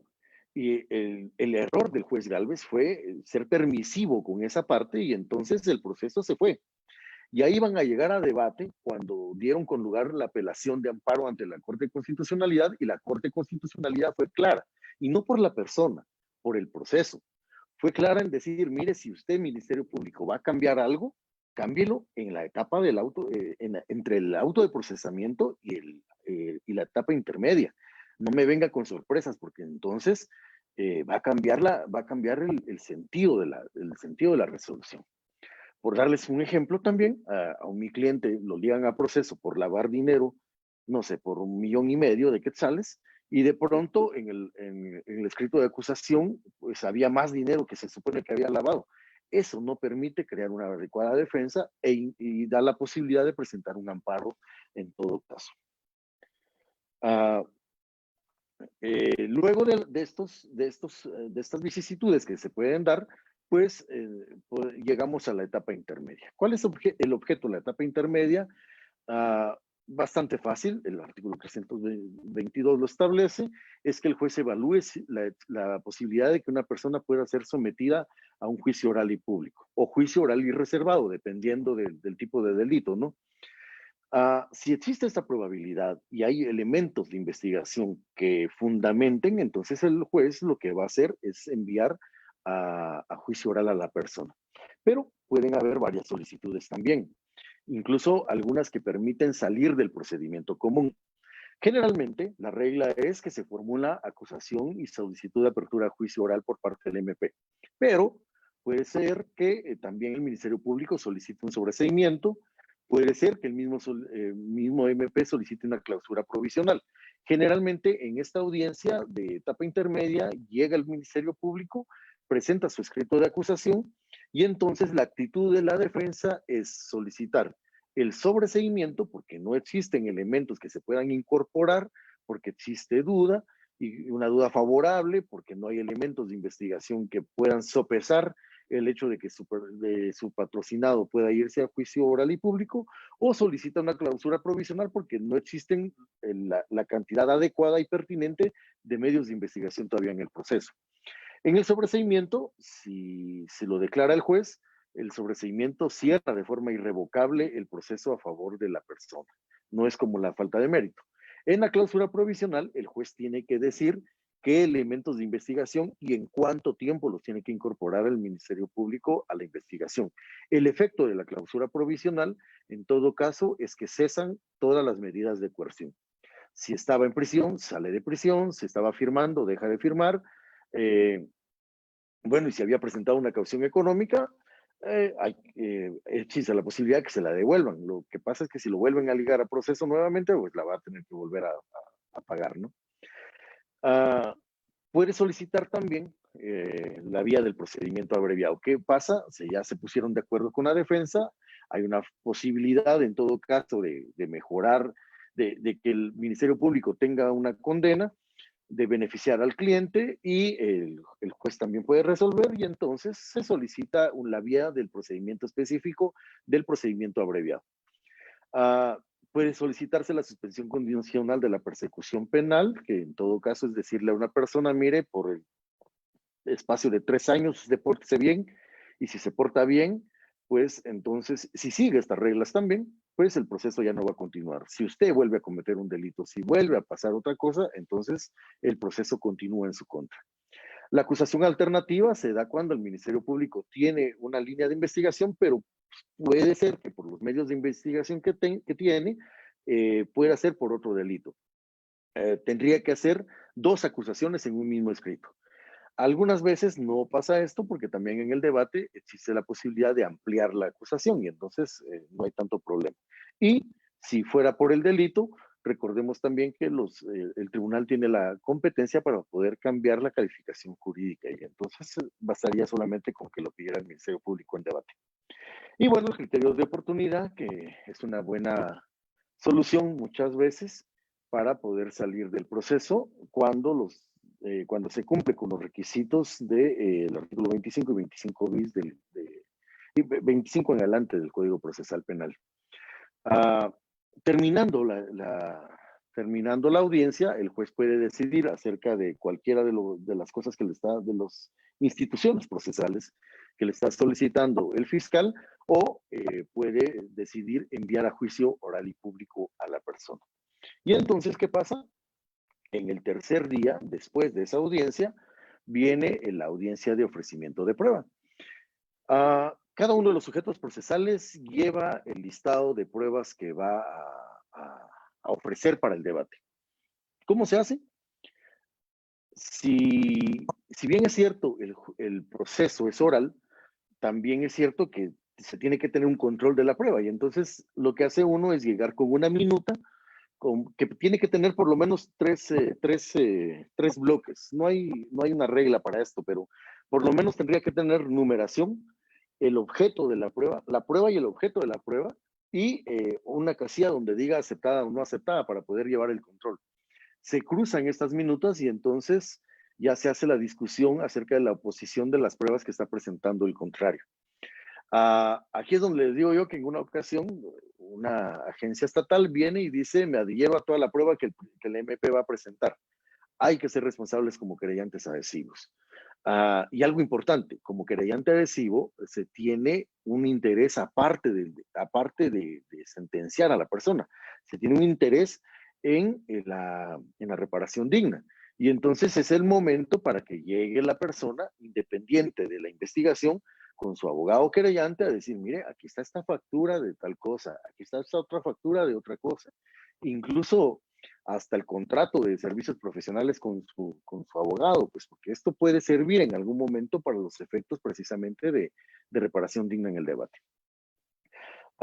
El principio general es que la prueba debe ser libre. Uno puede ofrecer cualquier tipo de prueba, pero siempre es necesario que esta prueba sea útil para el proceso, legal sobre todo, pertinente para lo que uno quiere presentar o quiere aportar, y ojo con esto, no abundante. Fueron 10 policías los que estuvieron en el procedimiento, y lleve 2, suficiente con ellos. Fueron 5 testigos los que vieron cómo salió la persona corriendo de la casa, lleve solamente 2 o lleve 1. Claro, si fueron 2 testigos dentro de un local comercial y otros 2 que vieron cómo salió la persona corriendo, entonces ahí se tendrían que llevar por lo menos 4 testigos, 2, para cada uno de los hechos que se pretenda probar. Y la prueba, recordemos que ya es común, entonces esta prueba entra ya al juicio oral para que uno pueda razonar sobre ella y sobre la valoración que va a hacer después el tribunal. Muy bien, ya vamos a terminar, ya no os voy a cansar tanto. Llegamos a la etapa de juicio oral y público o juicio oral y reservado. Juicio oral y público, que es la regla, juicio oral y reservado, que es la excepción dependiendo del tipo de delito. Si estamos hablando de delitos de violencia sexual, el juicio siempre va a ser reservado. El único procedimiento donde el juicio oral y reservado es la regla es en el procedimiento de adolescentes en conflicto con la ley penal. Ojo con eso, apunten. En algún momento, en algún privado se los van a preguntar, o en algún momento también en la práctica, pues lo vemos también, ¿verdad? Bueno, ¿cuál es el orden del debate? La verificación de la presencia de las partes, de la parte acusadora y la parte de la defensa, que aclaramos que son las personas que están en bloque, ¿no? Algo importante es el alegato de apertura. Vean, antes se hablaba de hipótesis y antítesis. Ahora hablamos de teoría del caso. ¿Qué es la teoría del caso? Es lo que yo pretendo que el tribunal entienda. ¿Cuál es esa teoría del caso? ¿De qué se compone? Pues de las tres plataformas de las que hemos hablado. La plataforma fáctica, la plataforma técnico-probatoria y la plataforma jurídica. En la teoría del caso, el Ministerio Público le presenta una radiografía al tribunal de lo que va a suceder en el debate. Le dice, señores jueces, el día tal, de tal forma, de tal modo, se cometió un hecho criminal. Y estamos seguros que con el elenco probatorio, en específico la declaración de la víctima, en específico el dictamen médico forense, en específico tal otra cosa, les llamo la atención a los jueces que le pongan atención a cada uno de esos elementos probatorios. No tengo que mencionar todos, por supuesto. ¿Y qué es lo que se pide? Pues lo que se pide posteriormente es una sentencia de carácter condenatorio. Y por la parte de la defensa, pues lo que se va a pedir es una sentencia de carácter absolutorio, obviamente, pero también puede suceder que la teoría del caso, la estrategia que tenga la defensa es precisamente decirle al tribunal, con esos mismos elementos de prueba que está presentando el Ministerio Público, que va a presentar, vamos a comprobar la inocencia de mi cliente. Y con esos mismos elementos de prueba vamos a comprobar quizás la participación del acusado, pero no en el grado de participación, porque están diciendo de que es autor del delito, mientras que nosotros sustentamos que es cómplice. Estamos diciendo que el MP dice que el delito es consumado, nosotros vamos a decir que es tentativa. Esto va a depender de la estrategia y de la forma en cómo se tome el caso. No es un simple alegato de ir a leer incluso. Hay que tener cuidado con eso. Si usted está del otro lado y está viendo que la persona que está haciendo su alegato de apertura lo está haciendo leyendo, pues llame la atención al juzgador y dígale, le recuerdo, honorable señor juez, o solicito que le recuerde al interponente que la regla del proceso es la oralidad, y aquí está leyendo, si no, mejor que nos dé copia de eso. En algún momento esa es estrategia también porque va a sacar de su zona de confort a la otra parte y de repente se termina confundiendo, ¿no? Pueden plantearse incidentes, los incidentes son innominados y vienen de cualquier cosa que pueda suceder. Lo único que sí no podrían hacer es plantear, bueno, sí lo pueden hacer, pero les van a decir que no, es plantear una recusación como incidente, una recusación contra el juez, porque en la etapa intermedia se les dice el nombre del juez y entonces se les dice también que se va a enviar el expediente al tribunal de sentencia. Se tienen 5 días para presentar un escrito de recusación, al menos de que esto sea posterior. Y pues puede ser cualquier tipo de incidente que ustedes consideren, incluso la prescripción, por ejemplo, la extinción de la persecución penal, tantas cosas que se pueden hacer. Luego viene la declaración del acusado. Recordemos que la declaración es libre. Recordemos también de que no se le juramenta, solamente se le amonesta para que diga la verdad. Es defensa material, no es un medio valorativo. Algunas veces en las conclusiones la defensa dice que se le tome valor probatorio a la declaración de su cliente. No se puede tomar valor positivo a una declaración porque es ejercicio de defensa material. A lo que se tiene que valorar en todo caso es la prueba, ¿no? Luego de la declaración del acusado, si él declara, pues entonces se le dirige interrogatorio sobre su declaración, al igual que en la primera declaración. Algo importante, el acusado puede declarar cuantas veces él considere. Depende de la estrategia también de la defensa, puede poner a su cliente a declarar desde el principio o puede ponerlo a declarar a la mitad o al final, como se considere mejor para el caso. Viene el diligenciamiento de pruebas, obviamente, son las pruebas que fueron ofrecidas en la etapa correspondiente. Primero vienen las pruebas ofrecidas por el MP, luego por las del querellante, y si son común, pues solamente son unas, y después las de la defensa. Si hay tercero civilmente demandado, también él puede haber ofrecido pruebas para demostrar que no tiene responsabilidad civil en el caso, ¿no? Si surge un nuevo medio de prueba o la necesidad de incorporar un nuevo medio de prueba por las declaraciones, por el diligenciamiento, pues entonces también hay una discusión y se determina si se acepta o no. Y posteriormente viene la etapa de las conclusiones, una etapa bastante importante, no es un simple pedir justicia, no es un simple pedir una absolución, ni tampoco es un simple pedir una condena, tiene que ser una estructura valorativa en línea desde la teoría del caso.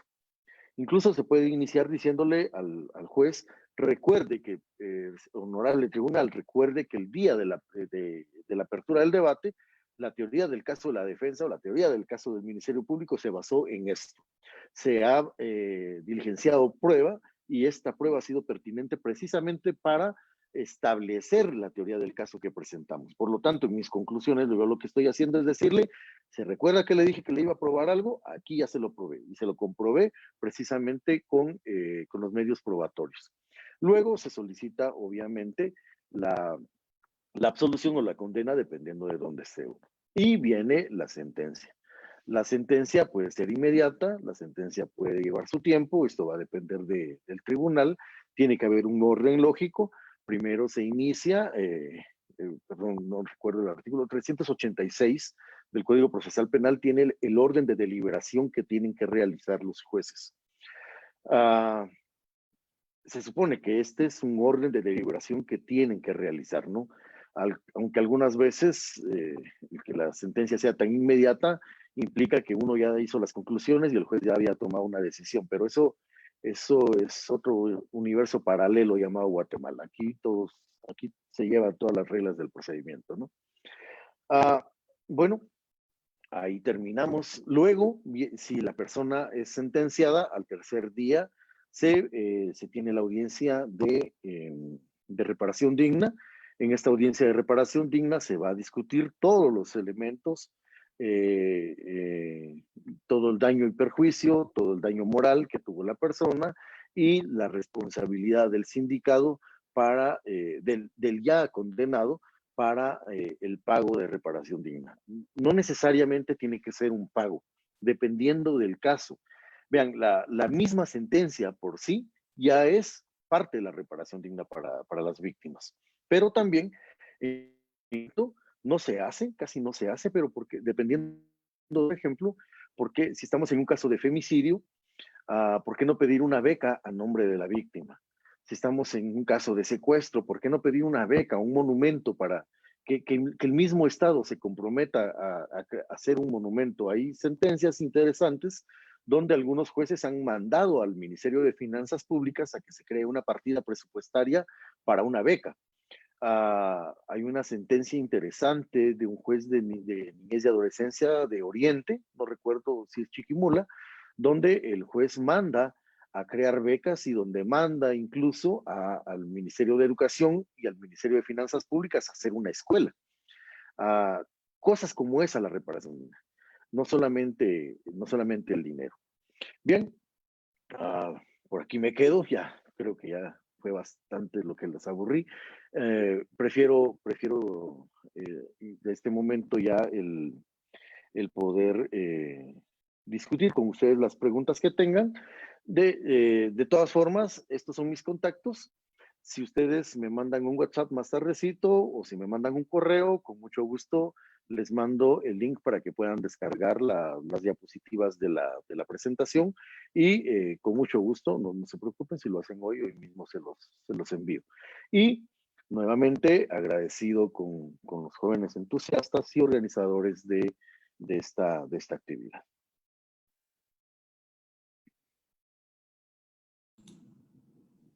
Muchas gracias, doctor, por esta exposición tan clara, tan certera, ¿verdad?, sobre el procedimiento penal.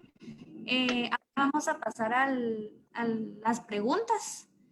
La primera sería, aquí la audiencia nos pregunta, ¿puede un consultor técnico intervenir en un anticipo de prueba? Por supuesto que sí. Vean, si ustedes ven el artículo 141, lo que pasa es que no estamos acostumbrados a eso. Pero incluso yo le pregunté en una ocasión al director de INASIF si había tenido la oportunidad de que un consultor técnico estuviera en una autopsia. Y me dijo que no. Pero no porque él no quiera. La ley lo permite y entonces un consultor técnico podría estar en el diligenciamiento de la autopsia y hacer solamente observaciones y posteriormente hacer su conclusión al respecto de la prueba. Si está en una audiencia de anticipo de prueba, a partir de lo que establece el artículo 317, podría, por ejemplo, se me ocurre si estamos en una cámara Gesell y la víctima es un niño, podría estar como consultor técnico un psicólogo que le pueda apoyar a la defensa en el interrogatorio. O puede solamente observarlo y posteriormente emitir conclusiones sobre la diligencia. Puede emitir las conclusiones en ese momento o puede emitir las conclusiones ya en la etapa del debate. Pero sí puede estar en cualquier etapa del proceso.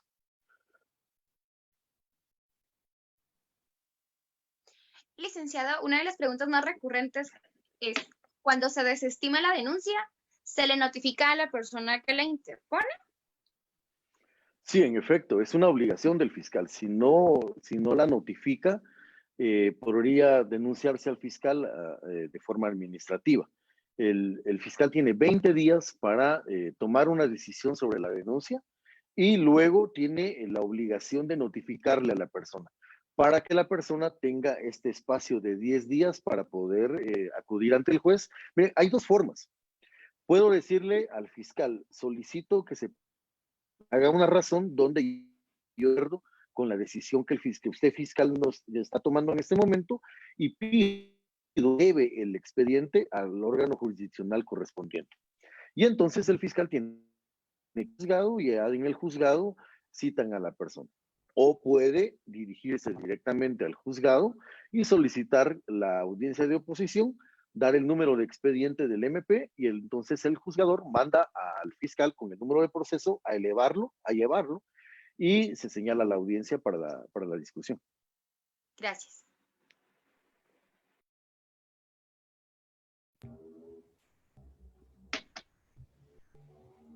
Yo le tenía otra pregunta. ¿Cómo se califica dentro del procedimiento común la participación mediante los informes de la Contraloría de Cuentas, la SAT o la PGN? ¿Y cuál es el fundamento legal? Ok, son los medios de investigación, ¿verdad? Entran como documentos. Ahora, los medios de investigación, estos informes que rinde SAT, que rinde Contraloría General de Cuentas, que rinde cualquier otra institución, están dentro del marco de operación del Ministerio Público. Generalmente cuando es SAT es la querellante adhesiva y prácticamente hace toda la investigación y se la envía al Ministerio Público. Pero entran primero como medios de investigación en la etapa preparatoria, ¿no? Luego se ofrecen ya como documentos dentro de la etapa de ofrecimiento de prueba. Ojo con algo también, si se necesita, por ejemplo, con los peritos, esto no lo toqué, pero un perito es un órgano de prueba. ¿Quién es un órgano de prueba? Es el que va a incorporar posteriormente un dictamen. Si los informes de SAT entran como documentos, pero si lo queremos poner como dictámenes, que sería muy raro, tendría que llegar la persona que hizo el dictamen e incorporarlo. Se hace solamente con los peritos. El perito llega, dice que evalúa a la persona, reconoce la firma, el sello y el contenido del dictamen que emitió y se incorpora el dictamen posteriormente a su declaración.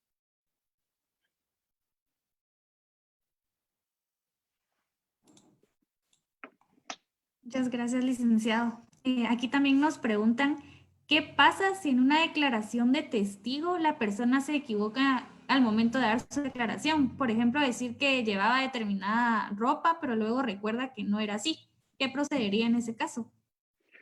Bueno, recordemos que la duda favorece al reo, entonces ahí la defensa tendría que recordarle al tribunal en sus conclusiones la equivocación que se realiza por parte del testigo. ¿Qué pasa si es testigo de la defensa? Pues triste su caso. En todo caso, allí es el Ministerio Público el que tendría que pedir que no se valore de forma positiva el testimonio de la persona por la contradicción que se tuvo. Yo recuerdo un caso interesante. Mi cliente había entrado a robar a un local comercial, incluso estuvo en contacto con las personas, las amenazó, pero mi cliente en esos tiempos pesaba quizás unas 220 libras, estaba algo como yo. Después, cuando llegamos al debate, algo pasó, se puso a dieta en el preventivo, y yo tenía tiempo de no verlo porque hablaba con la familia sobre todo. Nadie lo reconoció, ni siquiera yo mismo lo reconocía. La persona, no sé, pesaba 150 libras y ni uno de los testigos lo reconoció. Esto se toma a favor en todo caso, ¿no? Y fue una sorpresa para todos. Hubiera sido una estrategia de parte de él. ¿Qué pasa con esto? Yo creo que lo que se tiene que hacer en todo caso, si hay una equivocación por parte de un testigo, es valorar en las conclusiones que esta confusión pueda ser normal. Recordemos que tenemos una línea de memoria. No podemos recordar todo. Hay testigos que recuerdan absolutamente todo, pero hay unos que son bien generales con lo que están argumentando o deponiendo, declarando. Si es un testigo que se equivoca, por ejemplo, en una cuestión muy simple, pues esto yo creo que en el momento de valorar la prueba, el tribunal puede sopesarlo. Pero si ya se equivoca de forma fundamental en algunas cuestiones importantes, pues yo creo que ante todo la duda favorece al reo. Muy amable, licenciado. Preguntan también si el Ministerio Público renuncia a la audiencia de primera declaración por considerar que se debe desestimar un proceso, ¿qué puede un querellante ante esta incidencia? Perdón, se cortó. Repito. ¿Me podría repetir? Sí, por favor, Claro. disculpe. Si el Ministerio Público renuncia a la audiencia de primera declaración por considerar que se debe desestimar un proceso, ¿qué puede hacer un querellante ante esta incidencia? Bueno, puede renunciar a la audiencia de primera declaración, pero no por desestimar. Recuerde que si estamos ya en una audiencia de primera declaración y ya pasaron estos 20 días que el fiscal tenía para desestimar la denuncia. En todo caso, el proceso, ¿qué es lo que tiene que hacer el querellante adhesivo? Ya de forma administrativa, sentarse con el fiscal para saber cuáles son las causas, y si no está de acuerdo, pues entonces hablar con el jefe, ¿verdad?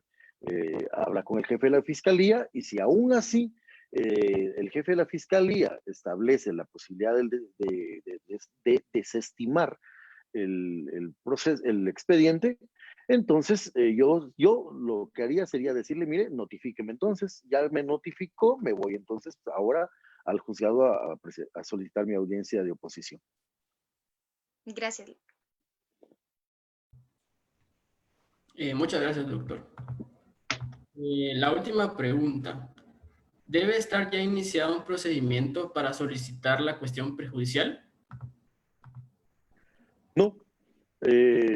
Vea, aquí depende de la estrategia de la persona.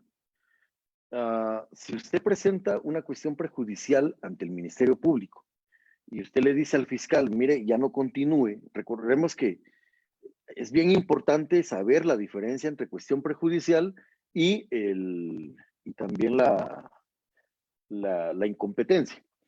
Si yo le digo al fiscal, señor fiscal, mi defendido está siendo denunciado por acusación y denuncia falsa, solo que le cuento que todavía estamos en el procedimiento, o sea, todavía está en investigación o todavía está el proceso y no se ha determinado que esta acusación y denuncia sea falsa, y presento una cuestión prejudicial, el fiscal no puede desestimar el caso, no puede archivarlo. Lo que tiene que hacer es presentarlo al juez para que el juez tome la decisión acerca de la cuestión prejudicial. Pone en conocimiento, le pone el expediente en control jurisdiccional y es en una audiencia donde se determina.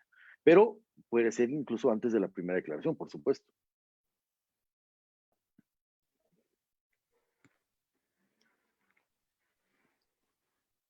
Gracias, doctor. De parte de los compañeros que tuvimos el honor de esta especie de reunión con usted, le agradecemos muchísimo el que nos haya proporcionado conocimientos, el que a algunos nos lo haya refrescado y por el tiempo y la disponibilidad para con nosotros. De parte también de los moderadores y mi persona, queríamos darle las gracias a todo el equipo que está detrás de, porque nosotros tres únicamente somos la cara que representa el trabajo arduo que hacen muchos de nuestros compañeros en la facultad. Me refiero, en este caso, si me olvida alguien, discúlpenme chicos, pero directamente le queremos dar las gracias nosotros tres a Luisito Medina, porque ha estado ahí apoyándonos día y noche. Muchísimas gracias, Lee. Muchísimas gracias a ustedes por la invitación y como les decía, si quieren la presentación, con mucho gusto se las envío en un momentito, solamente escriban o manden un correíto. Y bueno, encantado de estar con ustedes en estos domingos académicos que han empezado a trabajar. Felicitaciones, éxitos y apúrense, la toga está a la vuelta de la esquina y se necesita gente honorable y con valores como ustedes para que estén también acompañando en este sistema de justicia a Guatemala. Muchas gracias a todas y todos. Muchas gracias, doctor. Muchas gracias, Regina, por esas palabras. Bueno, solo les quería recordar que el link, ¿verdad?, estará colocado cuando finalice la conferencia, en un espacio de 30 segundos más o menos para que no se sature, ¿verdad? Se encontrará en PDF y lo podrán encontrar en su orden académico. También los quería invitar para el próximo sábado académico, que se tratará el tema de contratos mercantiles atípicos. Con el expositor que será el licenciado Rodolfo Escobar. Y el domingo 1 de noviembre también se tomará el tema de procedimientos específicos regulados en el Código Procesal Penal.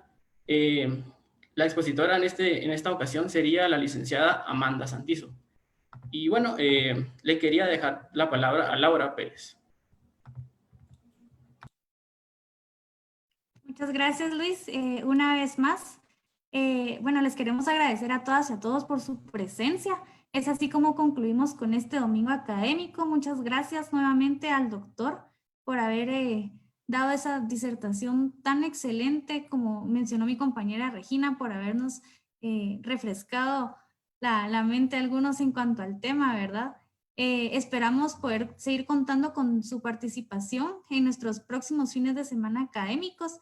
Los invitamos a que nos puedan seguir en Facebook, aparecemos como Congreso Jurídico GT y ahí estaremos informándolos, ¿verdad?, sobre las próximas conferencias. Que todos tengan una feliz noche. Muchas gracias.